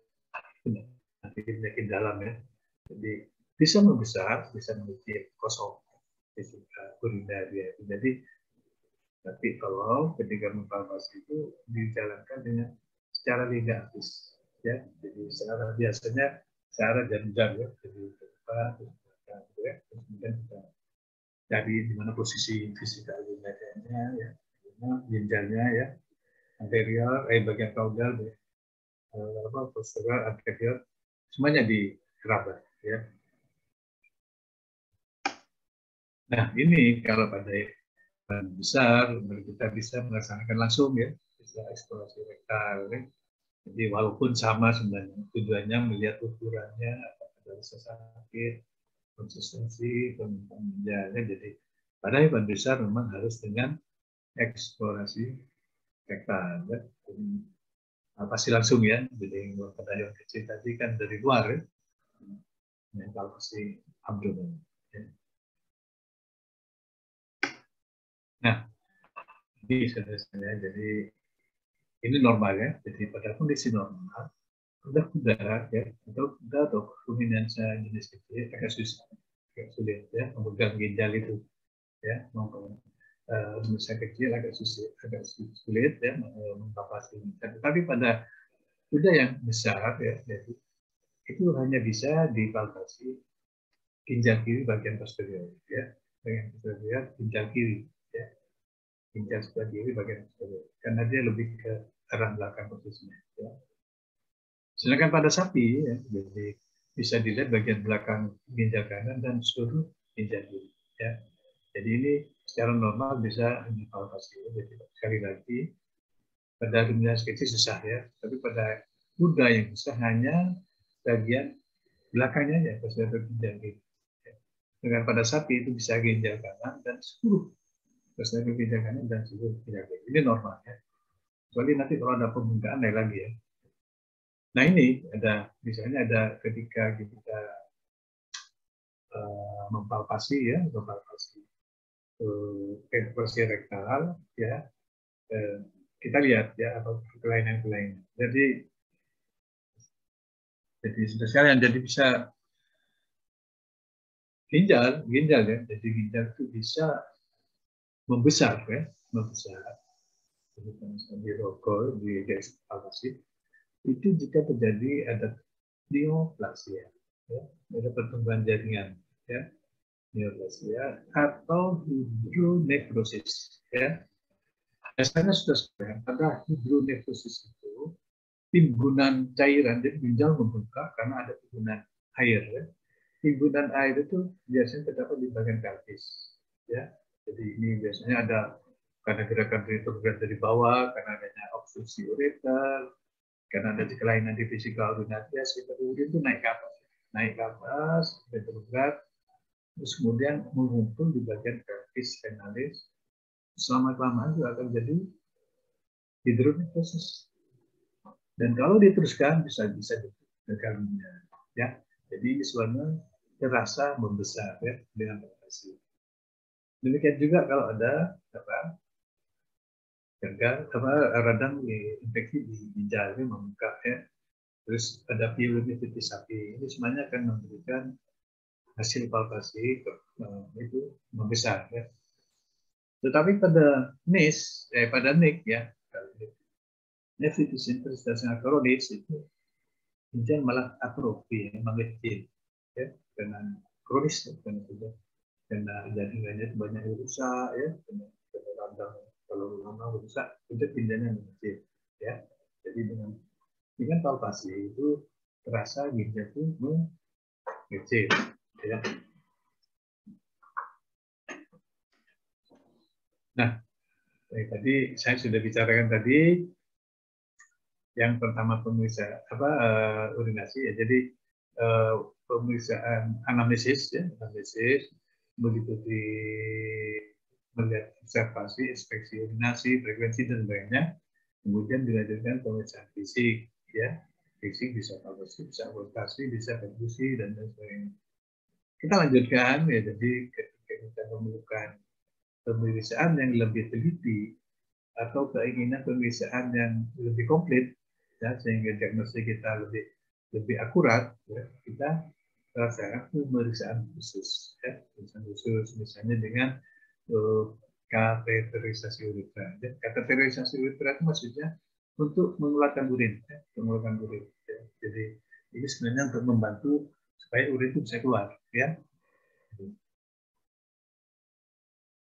Jadi sudah sekalian, jadi urin sebenarnya bisa dikeluarkan secara spontan atau melalui ya. Jadi sebenarnya untuk secara normal ya, urin itu bisa keluar, bisa dipancing ya, bisa ini pada sapi dengan menggosok perineum ya, dengan menggosok perineum itu maka sapi secara spontan akan mengadakan urinasi ya. Jadi bagian perineum digosok, terus nanti akan mengeluarkan urinasi ya. Kemudian kuda itu dengan meletakkan jerami pada kandangnya sedangkan pada kebanyakan menutup lubang hidungnya. Jadi ini secara spontan. Jadi itu mengeluarkan urin secara spontan ya, kalau secara normal. Tapi sudah sekalian kadang-kadang karena adanya obstruksi ya, karena adanya aliran urin yang tidak normal, kita perlu dibantu dengan menggunakan kateter ya, namanya kateterisasi namanya, untuk mengetahui keadaan uretra ya. Jadi kateter itu diperlukan itu untuk melihat apakah adanya obstruksi uretra ya. Jadi, atau adanya perforasi ya, adanya lubang ya, ada di uretra itu ada lubang, kandangan ya. Sebenarnya pada babi jantan bisa dikateter ya, karena bentuk anatominya ya bisa ya. Jadi sudah sekalian biasanya kateter ini ketika kita melaksanakan kateter itu biasanya dibantu dengan, kalau ada ya, langsung difoto ya, langsung dibantu dengan radiologi ya, sehingga kita ketika memasukkan kateter, misalnya kateternya terus kemudian ada obstruksi, ini kan kita nggak tahu dari luar di mana obstruksinya ya. Dan kemudian ini saudara nanti bisa dibantu dengan difoto sehingga kita tahu posisi di mana dia kalau ada obstruksi. Kalau misalnya obstruksi itu parsial, itu masih bisa misalnya dibantu dengan didorong ke dalam, misalnya di flushing misalnya, atau diberi obat-obat pengatur batu. Tetapi kalau obstruksinya itu dengan batu yang padat, ya, padat, besar sehingga menyumbatnya itu total ya, komplit. Jadi urin tidak bisa sama sekali keluar melalui uretra, maka itu harus segera diadakan tindakan operasi ya. Jadi artinya operasi mengeluarkan kalkulinya ini. Nah itu biasanya ketika kita memasukkan kateter ya, diputus ya, diputus, kemudian hasil fotonya itu dilihat, kemudian dikasih silang aja, jadi dikasih tambah silang ya, misalnya di uretra, sehingga nanti kalau kita mengadakan insisi itu sudah tahu tempatnya ya. Ini dikasih silang, itu tinggal aman dari insisi batunya ya, itu maksudnya. Jadi kadang-kadang ketika melaksanakan kateterisasi itu dibantu dengan radiologi ya, di X-ray ya, supaya kita tahu tempatnya. Nah, tadi fungsinya kateter, sekarang analisa urin ya. Karena analisa urin itu tadi itu lebih ke arah mengevaluasi fungsi ginjal ya. Jadi bisa urin, bisa darah ya. Darah itu biasanya untuk bun dan kreatinin, karena masa rutin itu untuk rutin, terutama untuk pabrik ginjal itu biasanya analisa urinnya. Ya. Ini biasanya bisa dijumpai bentukan-bentukan abnormal ya. Jadi konstituen yang secara normal tidak ada. Ya. Konstituen misalnya albumin, ya, protein uri, ya, protein. Kalau saudara sekalian, kalau saya bicara protein itu lebih ke arah albumin. Protein uri itu albumin uri. Ya. Itu kan normal, itu tidak bisa melalui glomerulus. Ya. Jadi bisa saya sampaikan tadi. Jadi untuk molekul-molekul tertentu yang ukurannya besar tidak bisa melalui glomerulus, ya, sehingga di urin itu tidak akan dijumpai. Nah itu, kalau itu dijumpai berarti abnormal. Ya. Misalnya ditemukan adanya albumin, adanya gula, glukosa itu sebenarnya abnormal. Ya, jadi, itu maksudnya. Jadi konstituen yang secara normal tidak ada. Nah, tapi ada juga konstituen yang meningkat atau berkurang. Ya, misalnya kalsium, fosfor, ya, misalnya itu kan selalu berbalik, ya. Misalnya kalsiumnya terlalu tinggi, ya, fosfornya terlalu rendah, ya. Nah, itu. Jadi bisa jadi temukan itu.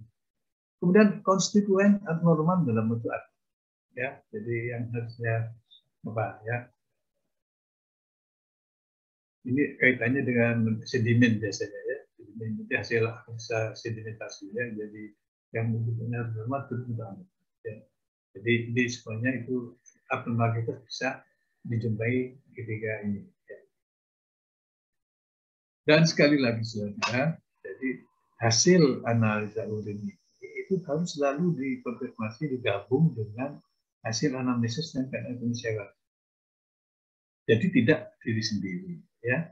Jadi mulai anamnesis, mulai kondisi, hasil pemeriksaan apa tadi khusus ini, ya, lab itu harus digabung, ya. Kemudian baru disimpulkan diagnosanya, ya, sehingga dengan demikian akan dijumpai diagnosa yang akurat, ya.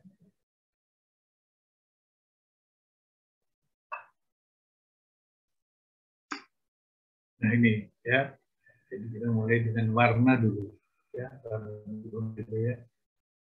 Urin itu sebenarnya normal itu warnanya kuning-kuningan, ya, kuning-kuningan karena karena apa itu? Karena mungkin karena adanya urobilin, ya, urobilin, ya. Jadi warnanya kuning itu bukan kuning seperti subo, ya, bukan, tapi kuning yang apa ya, kuning yang bening itu loh, kuning yang bening. Jadi cairannya bening tapi ada kuningnya, gitu. Bukan seperti subo kuning-kuning itu kan, bukan seperti kuning kalau di air. Jadi jernih karena kuning-kuningan, yang macam kuning-kuning itu yang normal. Ya. Terus perubahan warna tidak selalu abnormal, ya, tergantung dari apa yang dimakan, ya. Jadi kalau saudara misalnya, ya, minum vitamin C, ya, minum vitamin C, ternyata saudara vitamin C-nya cukup dalam tubuh, maka sisanya akan dibuat melalui sehingga urinnya warna kuning, sangat kuning, ya, itu. Tetapi kalau saudara kekurangan vitamin C, maka vitamin C-nya terserap semua yang digunakan dulu. Tapi kalau berlebih, ya sudah, jadi berarti saudara tidak kekurangan vitamin C. Itu contohnya, ya. Atau makanan-makanan lain yang memberikan warna pada urin, ya. Nah, bila cairan berkurang, urin jadi kental, ya. Jadi kurang minum, ya. Minum cairannya, jadi urin kental, ya. Dan bahkan ada kuning kecoklatan, ya, kehilangan banyak cairan. Mungkin saudara-saudara itu contohnya ketika saudara di Juanda ada, di Bandara Juanda itu ada, ketika saudara kencing itu kan ada tabel di situ, ya, ada tabel itu warnanya mulai dari jernih mulai sampai tingkat dehidrasi, ya, sampai warna coklat tua itu ada di situ, ya. Dan di ini juga di lab pastinya ada, ya. Jadi hasil analisa urin kita dibandingkan, urinnya kok warnanya ke arah coklat, ke arah ini, jadi bisa dilihat tingkat dehidrasinya, ya. Nah, urin encer biasanya warnanya lebih muda, ya. Jadi ketika saudara hewan diberikan diuretika, ya, tentu urinnya lebih encer, ya, karena memang itu obat ini bekerja untuk meningkatkan urinasi, ya, menyerap cairan tubuh sehingga dikeluarkan lebih banyak melalui urinasi, sehingga warna urinnya menjadi lebih encer. Ya. Ini misalnya pada pemberian Rusmeg, ya, diuretika, pada diabetes insipidus, pada diabetes interstisial kronik, yang kronik ya, sudah memang berjalan berfungsi, hiperplasia konteks adrenal. Ya, begini. Ini sebenarnya akan memberikan urin warnanya lebih encer. Ya. Sedangkan urin yang berwarna merah, coklat kemerahan atau coklat hitaman, itu biasanya mengandung darah hemoglobin bebas atau imunoglobulin. Jadi urin warna merah, coklat kemerahan atau coklat kehitaman itu menunjukkan adanya darah di situ, ya, hemoglobin bebas atau hemoglobin. Sebaliknya kalau ada hijau kekuningan, hijau kekuningan itu bilirubinnya itu meningkat. Ya. Padahal ini harus juga ada sebenarnya, ya, bilirubin. Yang ada itu bilirubin, ya. Selanjutnya kalau merah bata warnanya, ya, di kopi itu biasanya bisa menyebabkan adanya asam urat yang berlebihan, ya. Jadi merah bata terus di kopi itu bisa lebih karena asam uratnya yang berlebih, ya. Ini dilihat dari warna, ya. Sekarang kejernihan, ya, kejernihan warnanya, kejernihan ini sudah sekarang di banyak yang saya sajikan banyak yang kondisi normal, ya. Kalau karnivor, ya karnivor, pemakan daging, ya, itu jernih dan transparan, ya, pada karnivor, ya. Pada ruminansia, ya, karnivor, ya, itu jernih segera menjadi keruh, ya, yang mungkin karena reaksi kimianya, ya. Jadi setelah dikeluarkan, jernih kemudian akan terjadi reaksi, ya, sendiri menjadi keruh, ya. Pada kuda juga keruh, ya. Nah, ini saudara sekalian, kekeruhan patologis cukup sering terjadi. Ya, ini bisa terjadi sebenarnya. Jadi kekeruhan patologis itu ini bisa dilanjut kalau diadakan pemeriksaan analisa sedimen. Ya, analisa sedimen sekali. Ya, jadi nanti ini bisa terjadi karena adanya sesat. Jadi ketika kita mengadakan sedimentasi, ya, maka kita akan lihat adanya sel-sel radang, sel darah, macam-macam, ya, dari saluran, maka itu akan menyebabkan keruh, ya, termasuk non-organik, ya, garam-garam organik dan non-organik, ya, itu juga memperkeruh urin, ya, jadi urin berwarna keruh secara patologis, ya.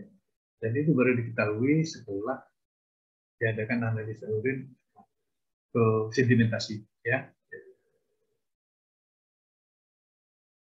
Berikutnya adalah viskositas, kekentalan, ya. Jadi urin kuda itu kental, ya, karena banyak mengandung nukleus, ya, nukleus dari sel-sel karbon, ya. Sedangkan urin hewan domestik encer, ya. Ini kaitannya dengan ini. Jadi kenapa pada hewan domestik encer itu karena jernih, ya, kata sekarang, sebaliknya pada kuda itu keruh, ya, kental karena banyak mengandung nukleus, ya. Sekarang bau, ya, baunya, ya, jadi bau, viskositas, bau, ya. Jadi pada babi jantan, kucing jantan, kambing jantan sedikit lebih merasa, ya. Jadi pada babi, kucing, kambing jantan itu baunya sedikit karena adanya asam-asam organik yang, ya. Sedangkan herbivora itu tidak merasa. Jadi ya, biasa, ya, jadi nyambung pesing saja. So, ini ada yang lebih merasa. Sudah sekalian, kelainan bau bisa dijumpai, ya. Jadi misalnya pada sistitis, ya, pada sistitis tadi, ya, jadi urinnya itu menusuk dan tidak enak baunya, ya, karena tadi kan urin itu tertahan, ya, tertahan di dalam ini kental, ya, infeksi, baunya tidak enak, ya. Kemudian pada ruminansia yang sudah gravid, baunya aseton, pecahan dari apa, hasil-hasil dari sambutirat, ya, di dalam di dalam rumen, ya. Kemudian jika terjadi keracunan, toksinia atau toksis, ya, penyakit digesti itu baunya agak manis, ya. Ini kalau dilihat dari baunya, ya. Ya kan rata-rata pada obat-obatan itu bertahu ketosis, ya. Ketosis. Kaitannya dengan pemecahان obatnya di dalam tubuh. Gitu. Jadi ini kelainan pada bau. Berat jenis misalnya, ya. Jadi berat jenis ideal kuda sekian, sapi sekian. Saya kira nanti ini akan terpantang ya di lab ya, di lab di mana terjadi di lab untuk analisa urin itu semua ada ya. Apa bentuk sel dari saluran pertanian, terus berat jenis dan itu ada. Kita tinggal saudara membandingkan ya. Jadi apakah berat jenisnya urinnya kuda naik atau turun ya, kita bisa lihat. Ya. Dan BC berat jenis meningkat. Jadi pada semua penyakit di mana volume urin menurun, ya, ini jelas ya. Karena konstituennya kan menurun sehingga usia padatnya meningkat. Ya. Akhirnya berat jenisnya meningkat. Dan penyakitnya seorang perkembangan jadi akan meningkat.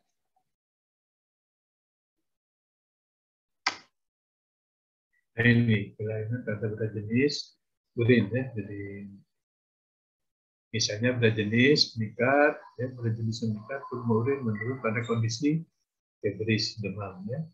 Pada penyakit saluran pernafasan ya, selalu BJ itu meningkat. Ya.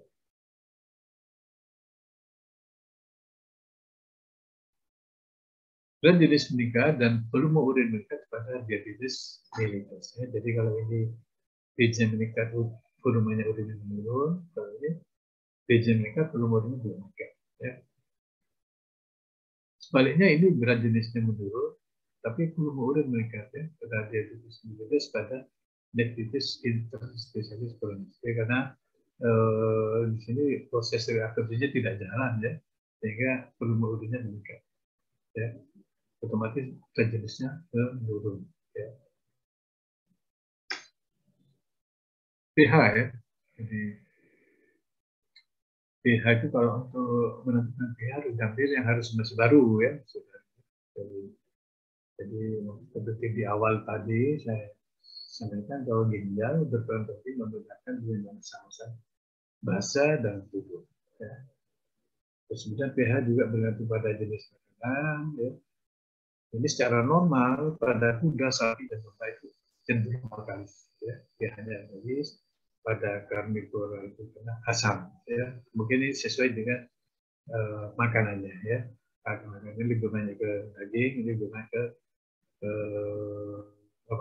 tanam ke hutan ya, ya herbivore. Anjing yang mengalami diet karbohidrat biasanya alkalis ya, jadi yang karbohidrat alkalis ya. Rekan babi ya yang diet protein asam ya, jadi yang asam dan bila diet karbohidrat alkalis. Ya. Ini sekali lagi bergantung kepada yang dimakan ya.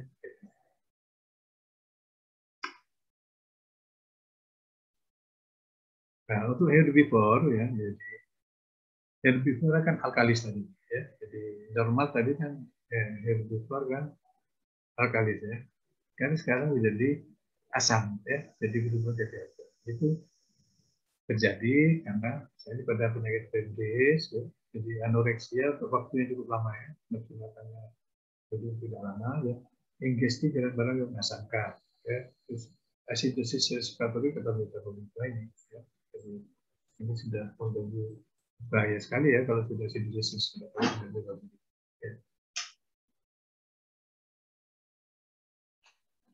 Urin alkalis bisa abnormal ya, jika terjadi fermentasi bakteri dalam fisika urinaria. Ya, vomit persisten, hiperventilisasi yang cukup lama, dan alkoholisme tadi.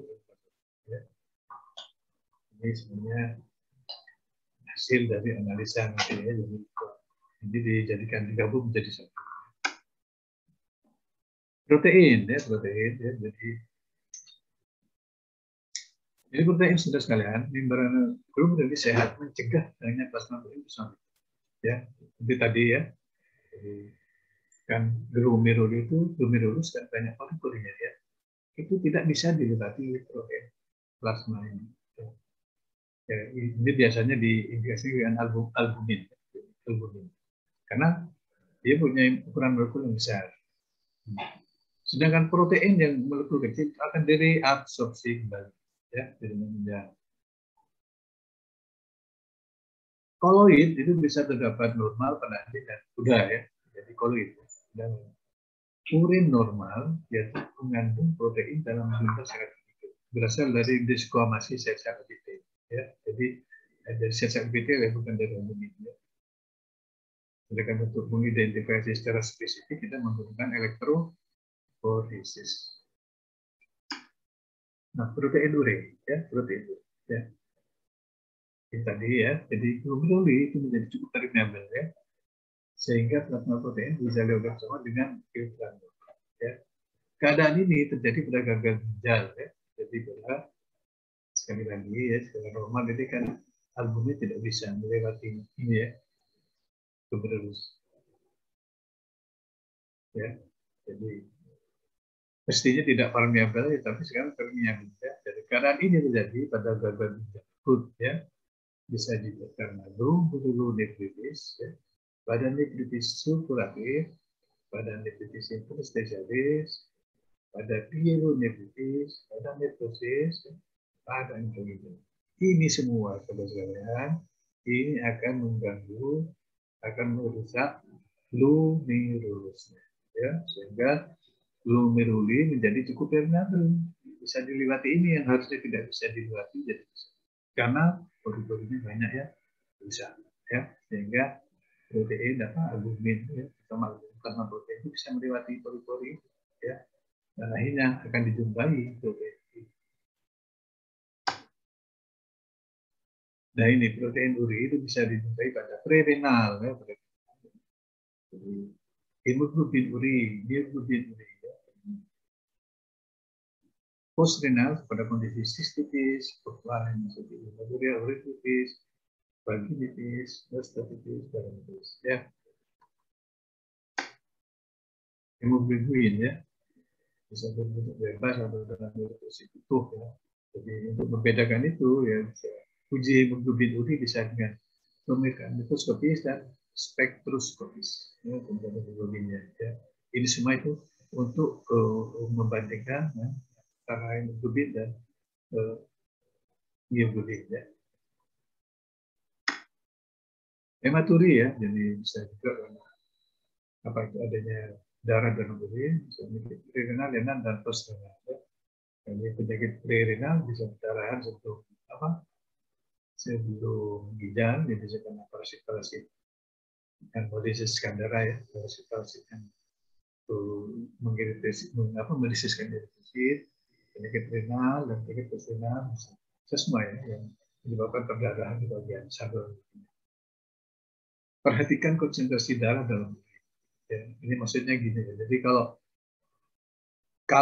urin pertama itu konsentrasinya darah itu konsentrasi pertama dikeluarkan, setelah itu kemudian hilang, maka itu bisa diduga di post renal karena di perdarahan terjadi di uretra. Tetapi kalau misalnya pertama nggak ada darah, kemudian terakhir ada darah, bisa diduga perdarahan terjadi di vesika urinaria. Ya. Kalau dari awal sampai akhir darah campur itu bisa jadi dari ginjal, ya, perdarahannya terjadi di ginjal. Ya. Ini hemoglobin uri, ya, dapat prerenal, hemolisis intravaskuler, ya, berupa penyakit infeksius dan non infeksius. Ya. Mioglobin, ya, jarang sekali terjadi pada penyakit pembentukan muskulus yang cepat, ya. Ini biasanya yang kuda-kuda balap itu, tapi sementara, ya, hasil tubuh, ya. Setelah itu normal kembali. Bedanya dengan HB, mioglobin tidak terikat pada plasma protein. Nah, ini harus ada pemeriksaan khusus, ya. Jadi untuk membedakan antara mioglobin dan hemoglobin. Pigmen empedu, ya. Urin secara normal tidak mengandung pigmen empedu, ya. Jadi unconjugated bilirubin dalam urin tidak ada. Conjugated bilirubin positif dalam urin, ya.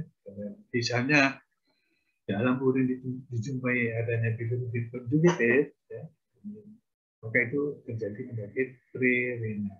Ya. Jadi pigmen tadi dalam meningkat sehingga timbul jaundice terus ya.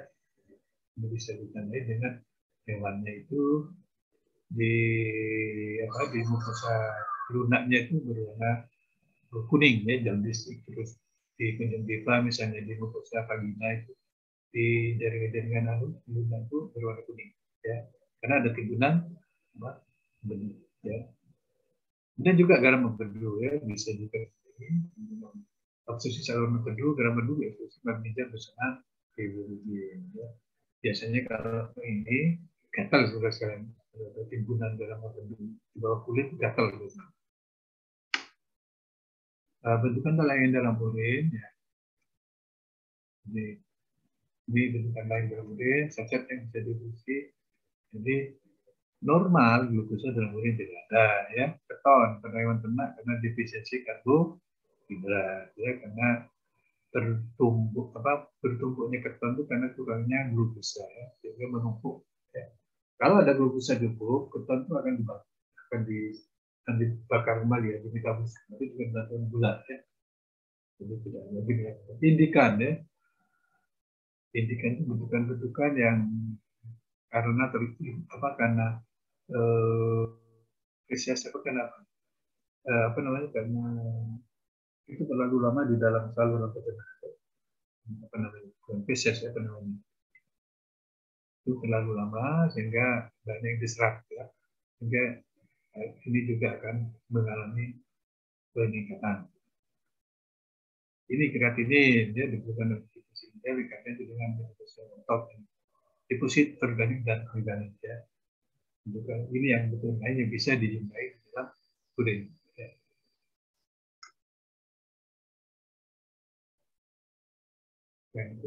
Tiga menit sebentar ya, ntar waktunya lagi ya.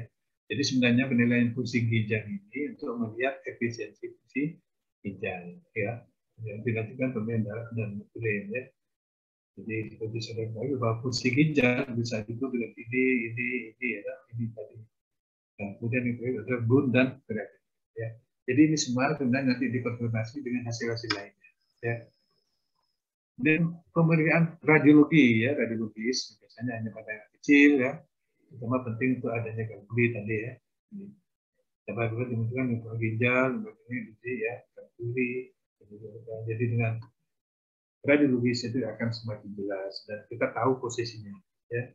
Jadi apakah di kalkul itu berada di mana, apakah di darah, apakah perlu apakah komplit, apakah parsial, apakah perlu dioperasi atau perlu kateterisasi cukup, kateterisasi itu nanti diputuskan ya dengan pemeriksaan radiologis. Nah ini sebenarnya tambahan ini kalau penyakit ya, penyakit ini sebenarnya ini terakhir ini ya. Jadi yang terakhir ya, nanti kita minggu depan aja ya, karena ini tinggal sedikit waktunya sudah habis ya. Saya kira apa ini dilanjutkan sekali ya.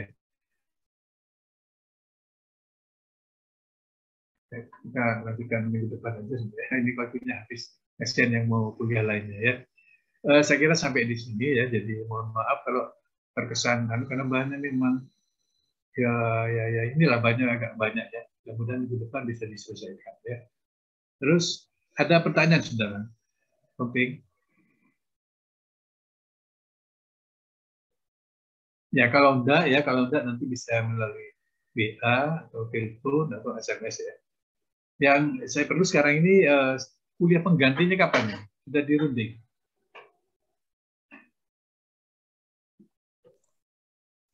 Halo. Belum dok, ini tadi saya tanyakan ke teman-teman, masih banyak yang kuliah praktikum offline dok. Ya. Nanti saya tunggu ya. Cepatnya ya. Ya. Baik dok, nanti harinya segera saya kabari dok. Iya, baik. Ada pertanyaan saudara? Karena biasanya pagi-pagi ini penuh dengan kuliah ini. Sudah jam 9 ya. Kalau nggak ada ya saya ucapkan terima kasih ya. Mohon maaf kalau tergesa-gesa, agak tergesa-gesa ya. Dan mohon maaf juga tampilan gambar saya belum update di sini ya. Mudah-mudahan apa yang saya sampaikan itu bisa dimengerti ya. Paling tidak untuk persiapan nanti untuk ilmu penyakit dalam ya. Metode-metode pemeriksaan. Ya. Oke, terima kasih. Assalamualaikum warahmatullahi wabarakatuh.